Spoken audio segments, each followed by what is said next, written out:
What's good? We back with the Boxing Clinic. And more, it's your boy CJ Goodfella. One time, back on the basketball grind, excuse me. And, appreciate everybody that's subscribed and sharing the videos, and anybody that's, interested in things other than boxing. Trust me, I'm going to keep this NBA, NFL grind going. If I want to see some more golf videos, I'll keep that going. Whatever, and if y'all interested in college sports, check the link in the description for our new college sports page. Me, the Cali Enigma, and Classic Sports TV have a new joint venture. And when that season get popping once a week, we'll talk about the state of college football. But we already dropped some college football on there. When basketball gets started around Thanksgiving, we're going to talk some college basketball, recruiting classes, high school, and stuff of that nature. But two-part NBA video real quick. And I think Kawhi Leonard is pretty much untradeable at this point. I think Philly, Boston, it's a wrap. Even the Clippers, it's a wrap. Even the Lakers, I believe it's a wrap. I don't believe, and it was been reported that I know Ticket TV reported that the Lakers weren't going to mortgage the future for Kawhi Leonard, and they shouldn't. At this point, I would give him Josh Hart, Kyle Kuzma, and some draft picks, and that's it. Because obviously, it's too much confusion going on here with Kawhi Leonard. I'm only trading for him if I could talk to him and I can sit down and look him in his eye if I'm Philly, Boston, anywhere outside of L.A., and see if he really wants to play ball where we trading. I'm not going to trade my assets for him and he going to bounce after a year. Or he don't want to be there and he going to say I'm injured and I don't want to play. See, the Spurs have messed this whole thing up. Kawhi Leonard has made it harder for the Spurs to trade him, but overall, the Spurs have definitely messed it up. They letting their rivalry and they past beef with the Lakers, and obviously their rivals get in between business. They personal feelings and the rivalry built over years is business. You should have been traded Kawhi Leonard to the Lakers, even before LeBron got there. He should have been there. And now it's reported that he don't even want to go to the Clippers. And who the Clippers got to give you that's sufficient enough for you to be happy with a trade? Obviously, it's reports saying Boston offered Kyrie in the draft pick for Kawhi Leonard. They turned it down.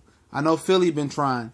They turned it down. I know the Lakers tried. They tried. They asked from the Lakers. They asked for Kyle Kuzma. Okay? They asked for Brandon Ingram. Josh Hart, who looked like he could be a good young stud one day. And 2 draft picks and swap 2 other draft picks. That's entirely too much for a guy who's mentally all over the place. His mind is scrambled. He don't know if he wants to, play with LeBron. And people say he don't want to play with LeBron. He'd rather prefer to go to the Clippers. And then you say, okay, the Spurs messed the trade shooters up so bad now that people was willing to take a chance on Kawhi. But all this stuff that came coming out about Kawhi and all his preferences and him sitting out, him running from the team positions, nobody want to spend, precious assets on Kawhi Leonard. He get there, he not happy, he quit on the team. Or he get there, he ball out, y'all got a good thing going, and he end up bouncing to the Lakers or bouncing to the Clippers anyway. So pretty much what they did, if they not going to take a good deal from the Lakers, they pretty much limit their suitors down to the LA Clippers. And the Clippers have Patrick Beverly, Tobias Harris. They just signed Avery Bradley back. They got to wait like 90 days before they could trade him. They got rid of DeAndre Jordan. I mean, they legitimately don't have the firepower to bring Kawhi Leonard in. So pretty much what the Spurs have done, the Spurs have pretty much, hurt themselves in the long run. They think that Kawhi's going to want to sit there and play. And if he plays, he's going to stay. He's definitely not staying. So what you did is limited what you could bring in return for him. You made it so hard on teams that probably gave you a solid deal for Kawhi Leonard, that Kawhi Leonard kept talking and he really messed it up so far. So I think at this point, Kawhi Leonard is untradeable, man. Seriously, I think he's untradeable. Even for Spurs going to the Clippers, I think at that point the Clippers don't have enough firepower unless they just don't want to trade him to the Lakers. And they'll take less from the Clippers and they just run the price up on the Lakers. But it's tough. If I'm the Lakers, like I said, I go Kuzma, Hart, and y'all don't want Lonzo, I'll give you a couple draft picks, and that's it. And they don't take that, I'll wait for Kawhi to be a free agent next year. He want to come to LA. Hopefully LeBron can build on something, and Magic and them can build on something next year. And you can just get them here next year. You know what I'm saying? I'll wait for next year.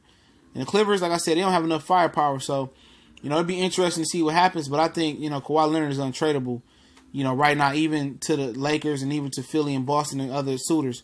I don't think anybody's crazy enough that knows that the Golden State Warriors have 5 All-Stars on their team.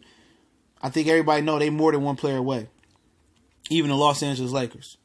They need to pair Kawhi Leonard up with somebody else. But it is what it is, man. And I just think he's untradeable at this point unless they lower their standards a lot. And we're going to get into talk about LeBron and Melo. It sounds like Melo's preference is to, once he gets traded and waived or bought out, whatever's going to happen with him from the Oklahoma City Thunder, his preference is to finally play with LeBron.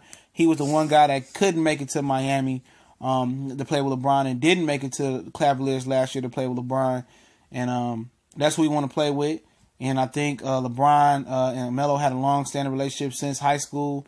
I know Melo was a class or two above LeBron, but I think, like I heard Byron Scott say, it's no perfect place for LeBron and for Carmelo. It's not a good fit. I think a winning situation cures everything. I think LeBron is a winner as far as regular season and getting playoff wins. I know his game, it tends to turn guys to spot-up shooters, and people say that of nature, but I think winning cures everything. And I think L.A. and those women and that L.A. sun could cure a lot of things for Carmelo Anthony as well, too. I think either there, New Orleans, I think New Orleans is a good spot for him if he want to go there. I don't think he wants to. Either Los Angeles Lakers, New Orleans, or the Houston Rockets is a good fit for him. I think Chris Paul and James Harden, they can be pass first, and they both can be pass first and get Melo involved better than Oklahoma City. I know people say, well, yeah, Westbrook tried to defer to Carmelo Anthony earlier in the season. No, it don't work like that. Well, just because you defer don't mean he gonna get into a groove like that. This dude was the first option on the Knicks. He was the first option on the Nuggets. He gotta do some soul searching first. And they need a strong coach, and hopefully Magic and Luke Walton together are strong enough if they bring Carmelo on. But why not? Anytime Melo wants to do something, maybe Melo might buy into the system and buy into the program. And somebody that he respects like LeBron, he knows LeBron history of winning. Maybe he didn't respect Russell Westbrook like that. Because Russell Westbrook ain't never won nothing. And he was younger. You never know. You took other old people, and they tend not to listen to the young people. Listen to them. You guys is kids, man. You kids. My grandma tell me that. I say, I'm the one that's feeding and clothing you right now and washing you, so you better respect me. So maybe it's some of that right now. He didn't respect Westbrook, but I know he respect LeBron. They'll wave Carmelo quick, fast, in a hurry, but it'll be a good look. Will Melo even start there? That'll be the question, man, because you will have, like I said, I'm not worried about Rondo. I think Lonzo, before they trade him, will start. I think it'll be Lonzo,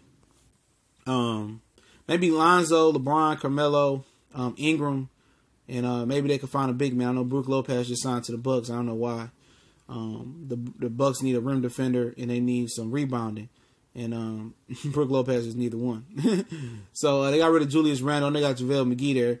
I think they need to get one more rim defender and or some type of big guy that can walk and chew bubblegum. But maybe Melo. I think Melo would start there. I think him and LeBron will rejuvenate itself. I think LeBron might put or inject some happiness in Carmelo's life. Being in Oklahoma City and being a third wheel, obviously he potentially could be a third or fourth wheel with the Lakers behind LeBron, especially if Ingram continues to grow as a player, which I expect a huge jump from Brandon Ingram. I'm not the biggest fan, but I expect a big jump from him. But I think so. I think this is probably the best fit because LeBron would make Melo tick. I think Melo respects LeBron. I think Magic and Luke Walton and Lonzo can help him to be a better player and help him go into a role of being a secondary type of role player. But until Carmelo accepts that he's no longer Melo like he used to be in Denver and New York and learn how to do the small things on the court, it ain't going to work nowhere. So it starts with Melo first. And I like Melo for a long time. And I think my Detroit Pistons messed up by not getting Carmelo in the draft. And not only did it mess up our franchise and multiple championships for us, 2004, 2005, and probably beyond, it messed up Carmelo's whole career, doing that. But like I said, I think Melo and LeBron, I think if that don't work, nothing going to work. I think Melo going to find himself on the outside looking in. So if Melo can't get it to work with LeBron, I don't know too many other places they're going to take a chance on Melo, man. Especially if it's an ugly split or ugly turnout like with Oklahoma City. I believe he's going to be playing over in France or something like that, or Israel or China. Jason Maxey and guys like that, and Russ Smith. But it's Stephon Marbury. But if you go into college sports, we got a new college sports channel, college S1210 College Sports 1. We cover college football and basketball mainly. Just started up, already dropped some heat. Might drop a video later. Me, the Cali, and Nimitz, Colossal Sports TV. So you got 3 creators creating videos from 3 different perspectives and 3 different conferences across football. Also, don't forget I'm on Facebook, Instagram, Twitter. The Boston Clinic, the links in the description take you straight to my social media page. If you want a question, you got a video request or whatever, hit me up there for business and video collabs and business ventures. My business email is there as well too. Don't forget to subscribe and share. And if you want to donate, the PayPal link is in the description as well. And like I said, we're gonna keep dropping heat and variety on this channel. We're gonna get back to more of the sports variety. So y'all know what it is. Your boy CJ Goodfella.